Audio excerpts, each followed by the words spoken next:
So let's have a look at these marks here. Let's look at the height. If we start off, there's scratch marks on the other side. It's only got up 30 inches, so not very high. But I can see a lot of fine lines in it. And there as well. And as I say, there's scratch marks on the back here. Now, this isn't roe deer, because I've got various examples of roe deer rubbing their antlers on trees from my trail cams. So they do a very light rub back and forth, and they also scent mark at the same time.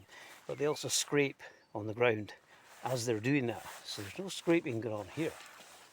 And I say what I'm looking at, I can see it's not roe deer. So as I say, I would suspect feline, but nothing big. Could easily be a wildcat, could even be a Kellis.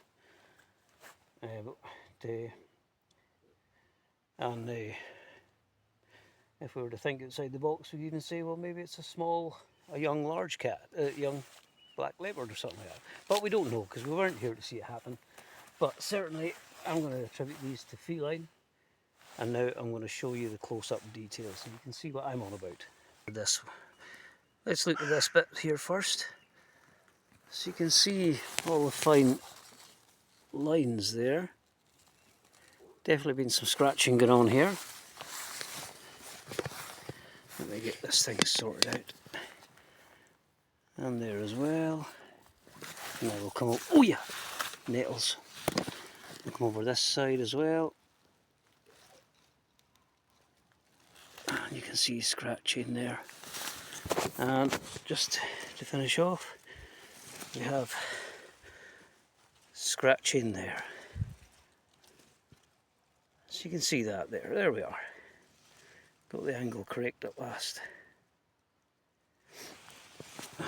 So again, I would attribute this to feline. But what size of cat, I don't know. Not very big anyway, whatever it is. However, this is a location where I have recorded what I believe were Lynx vocalisations. So that might not be too far up a tree for a lynx to be doing. But again, we weren't there to see what made the marks. But I'm going with feline, because I know what roe deer do on trees, and it's not that, what we're looking at there. Okay, we've got this piece of scat here. Now, could always just be a pellet from a bird, but usually the pellets look slightly different to this. A rougher surface, I would say, from what I've seen anyway. So there you go, it's about 6 centimetres long and what, 15 mil, 17 mil wide.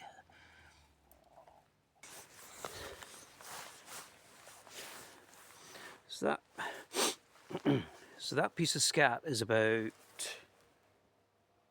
5 or 6 metres away from those scratches.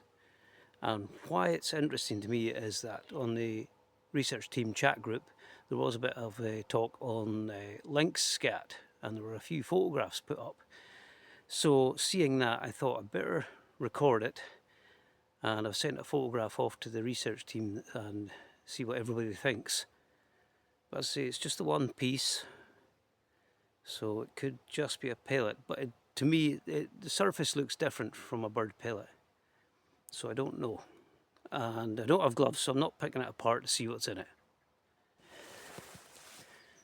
You can see now how thick the foliage is getting in this area. I'm actually seriously thinking about buying a scythe, because in another few weeks I would need to cut paths through here to be able to get anywhere.